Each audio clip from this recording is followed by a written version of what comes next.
네, 나우 인터뷰 코너입니다. 얼마 전에 쿠바가 이탈리아를 비롯해 코로나19로 어려움을 겪는 나라에 잇따라 의료진을 파견했다는 뉴스가 화제가 됐습니다.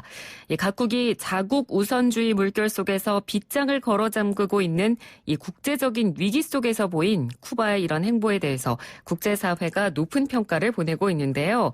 사실 우리에게는 다소 낯선 세계죠. 제3세계인 쿠바가 어떻게 이렇게 세간의 이목을 집중시키는 의료적인 성과를 낼 수 있었을지 그 배경이 궁금해집니다. 앞서 저희가 쿠바 현지 연결을 준비를 했습니다만 지금 현지 상황이 어려운 관계로 최명호 부산외대 중남미지역대학원 연구교수 전화 연결해서 관련 이야기를 좀 들어보도록 하겠습니다. 교수님 안녕하십니까?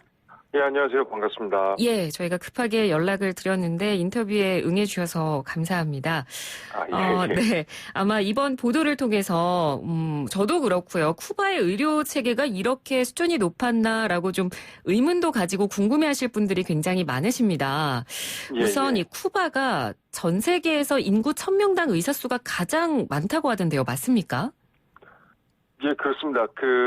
쿠바가 보통 주치의라고 할 수 있는 제도를 해서 네. 그 지역별로 쿠바 사람 전체를 관리하고 있고 이미 알려진 것처럼 무상 의료를 실시하고 있습니다. 네. 그렇군요. 그래서 보면 세계 은행 자료를 보니까 쿠바가 이제 1000명당 의사 수가 8.2명. 네,으로 가장 많다고 제가 봤는데 그렇게 가정 주치가 있는 것도 쿠바의 의료 체계 중에 특징 중에 하나고요. 그건 저희가 좀 더 잠시 뒤에 이야기를 해볼 건데 이 쿠바에서 이렇게 의료진이 강세를 보이는 이유가 역사적인 배경이 좀 있다고 들었거든요. 예, 그렇습니다. 그리고 사실 좀 확실히 말씀드려야 될 게 지금 코로나 사태 속에서 쿠바가 의료진을 해외에 파견한다고 해서 그것이 이제 쿠바 의료의 수준을 가늠할 수 있는 척도는 좀 아닌 것 같긴 합니다. 네네.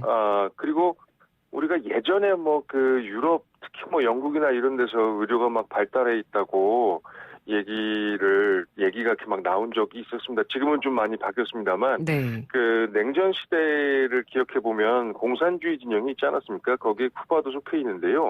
역시 사회주의의 기본인 일단 무상 의료 서비스가 계속 지속돼 있었고 59년 혁명 이후로요.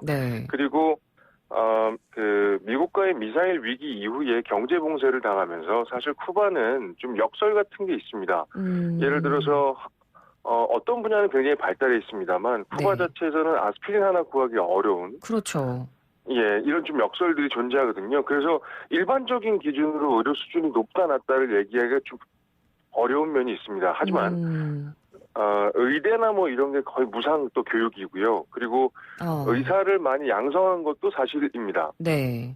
그래서 이런 면에서 그리고 또 의사를 양성한 게 예를 들어서 유럽 같은 국가들, 복지가 발달한 국가들에서 노령화가 진행되면서 노령화에 맞춰진 의료 시스템들이 좀 점차 변화하고 있고 그리고 비용을 줄이는 쪽으로 좀 발전했다면 쿠바는 좀 예방의학 쪽으로 많이 발달했던 것 같아요. 네네. 그래서 전 세계적으로 많이 알려져 있지 않습니다만 쿠바는 지금까지 특히 아프리카에 에볼라가 유행했을 때나 이럴 때 계속 의사들을 파견해 왔고요. 그리고 쿠바의 관점으로 보면 외화벌이 수단이라는 게 그렇게 많지가 않은데 의료진을 파견하는 것도 굉장히 큰 외화벌이 수단 중에 하나입니다. 이렇게 표현하면 좀 폄하한다고 보실 수도 있는데 우리나라에서는 이걸 되게 이해하기가 쉬워요. 우리가 파독 간호사들이나 파독 그렇게 그분들이 일하신 것에 상당수를 또 이렇게 정부가 이렇게 가져오고 이랬던 경험이 있기 때문에 그런 비슷한 일이 지금 현재도 일어나고 있다고 이해하시면 될 것 같습니다. 아, 그렇군요. 그러니까 우리가 한국에서 일반적으로 생각하기에는 의료 수준이 높다라고 하면 의료 기기가 굉장히 첨단화돼 있다거나 그런 식으로 생각을 하거든요. 근데 방금 교수님께서 언급해 주신 내용에서 들어보면 쿠바에서 의료 수준이 높다라고 말을 할 수 있는 건 그런 부분보다는 뭔가 이렇게 예방의학 쪽이 발달해 있고 그리고 의사를 양성을 많이 하는데 이제 정부가 초점을 맞추고 있다. 그런 말씀이시죠? 예, 예, 그렇습니다. 그리고 보통 우리가 일반적으로 얘기하는 자본주의 사회에서 좀 기대하기 어려운, 예를 들어서 우리나라는 뭐 전부가 그런 건 아닙니다만 좀 그래도 이윤을 많이 올릴 수 있는 성형외과나 네. 아니면은 뭐 치과나 안과 뭐 이런 쪽이 사실은 좀 많이 몰리는 면이 있지 않습니까? 근데 네. 쿠바는 대체의학이나 가정의학, 그러니까 대체의학은 치료적인 측면이고요. 그 의사들을 양성할 때는 내과나 가정의학과 이런 쪽을 좀 등하시하기 쉬운 쪽을 많이 양성하고 있는 것 같습니다. 물론 이거 외에 뭐 그 백내장 수술이나 아니면은 그 항암 등등의 분야에서도 굉장히 괄목할 만한 성장을 했다고 얘기를 하고 있는데요. 예. 사실 이거는 좀 뭐 과장된 면도 있고 그리고 좀 미화된 면도 있습니다만 이런 쿠바의 성과를 무시할 수는 없을 것 같습니다. 네. 그러니까 지금 이 미국이 워낙 오랜 경제 제재를 하다 보니까 이 쿠바 내부로 들어오는 의약품 수입도 불가능하고, 그러니까 쿠바가 천혜의 자연 환경으로 굉장히 유명하잖아요. 그렇다 보니까 예, 예. 이런 걸 활용한 대체 의학도 지금 쿠바에서 많이 발달해 있는 건 사실이죠. 예, 그렇습니다. 네. 그리고 뭐 이게 비슷하게 농업에서도 네. 그 전까지는 쿠바는 사탕수수와 뭐 시가도 많이 수출합니다만 그렇죠. 사탕수수를 주로 수출하고 다른 많은 것들을 수입해오는 구조였는데요. 네. 그 경제 봉쇄가 이루어지고 나서 뭐 도시농업이나 이런 것도 그다음에 그 무농약 농업 뭐 이런 것도 굉장히 많이 발달했습니다. 그러니까 비슷한 맥락인 거죠. 그러니까 그런 부분을 또 이제 의학이랑 의료세 체계랑 연결을 시켜서 산업이 발전이 되는 거군요. 예, 예, 그렇습니다. 그 아까 교수님께서 언급해 주셨는데 쿠바의 의료 시스템 중에 가장 이 주목을 받는 부분이 바로 가정주치 부분인데요. 예, 예. 그러니까 한국에서 일반적으로 생각하는 어떤 병원과 쿠바의 병원 분위기가 좀 다르다고 들었거든요. 그러니까 우리나라는 개인주치라는 개념이 잘 없는데 쿠바는 그런 게 있다는 거죠?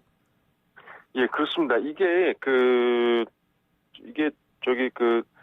지역민을 관리하는 차원에서 1차 진료소 같은 개념으로 주치의라는 것이 존재합니다. 물론 그 주치의 수준이 얼마나 높은가, 1차 진료소의 수준은 얼마나 되냐는 지역별로도 좀 차이가 있고요. 물론 우리가 막 기대하는 것처럼 이렇게 종합병원에 자기 이름 대고 주민번호 대면은 막 선생님 알아서 누구야 왔니 뭐 이런 수준은 아니고요. 네.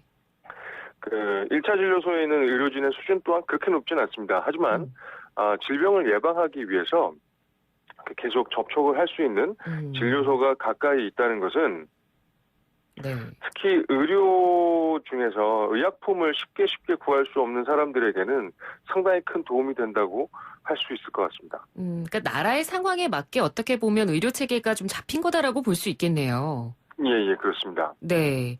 그러니까 그 1차 진료소라는 게 사실 우리나라에서는 좀 생경합니다만 그럼 우리나라랑 좀 비교를 하자면 뭐 동네 가정의학과 정도로 생각하면 될까요?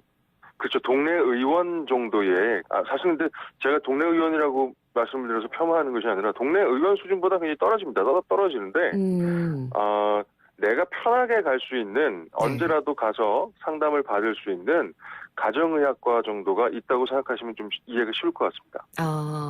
그러면 그러니까 평소에 항상 그렇게 뭐 의사나 간호사가 나 그리고 가족 뭐 더 나아가서 한 마을을 이렇게 꾸준히 돌보는 시스템이 정착이 돼 있다고 하면 아까 저희가 예방의학을 얘기를 했습니다만 그러니까 병이 생기고 나서 사후에 치료하는 것을 중점을 두는 게 아니라 일상생활 속에서 뭔가 예방하는 거에 초점을 맞췄다고 보면 되겠네요.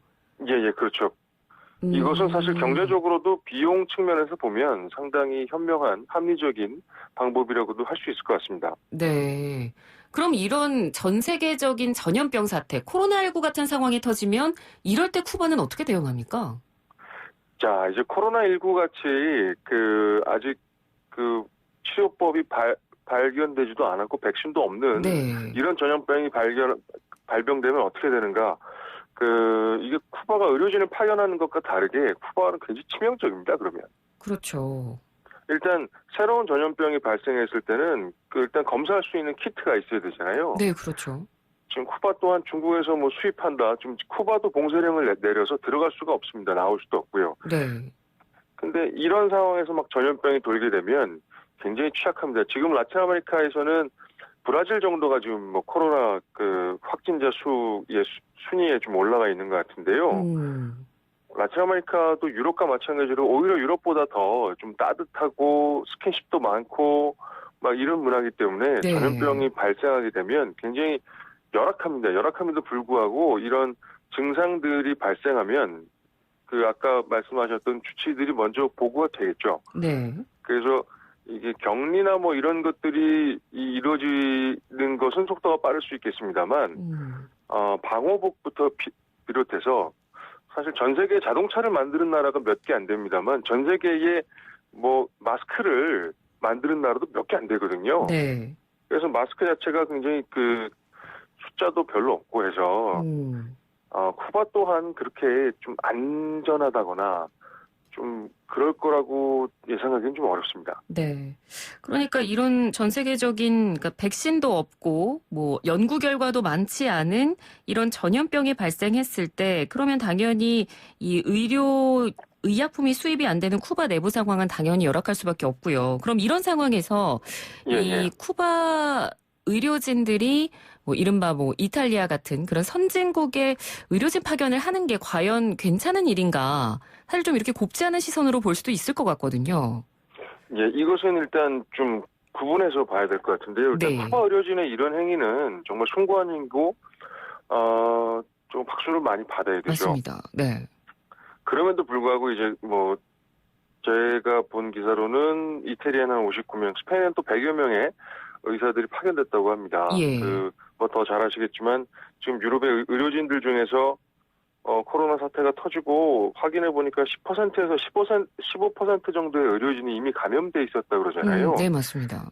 그 얘기는 뭐냐면 의사가 자기 진료소에서 진료를 했어요. 그 전에 이미 코로나 환자가 있었는데 그냥 계절성 인플루엔자 환자로 본 거죠. 네. 그리고 나면 우리나라에서 하는 것처럼 그 의료실 그리고 응급실 사실 폐쇄를 해야 되고 방역을 해야 되잖아요. 네. 이렇게 되면 지역에서 병원 몇 개가 우리가 메르스 때 참 그 뼈 아픈 고통을 겪었던 것처럼 봉쇄를 해야 되는 겁니다. 그럼 지역 의료가 마비가 되거든요. 네. 그러니까 이런 상황에서 뭐 언어적인 한계는 있겠습니다만 쿠바 의료진이 들어가서 그다음에 지금 사실 의료진이 들어간다고 해서 치료법이 있는 것이 아니기 때문에 그렇죠. 환자들을 관리하는 쪽이잖아요. 그래서 예. 이런 쪽으로는 쿠바 의료진이 할 일이 굉장히 많다고 생각합니다. 네, 그렇군요. 알겠습니다. 교수님, 오늘 급하게 전화 연결드렸는데 조언 주셔서 고맙습니다. 말씀 잘 들었습니다. 예, 감사합니다. 네, 지금까지 최명호 교수와 이야기 나눴습니다.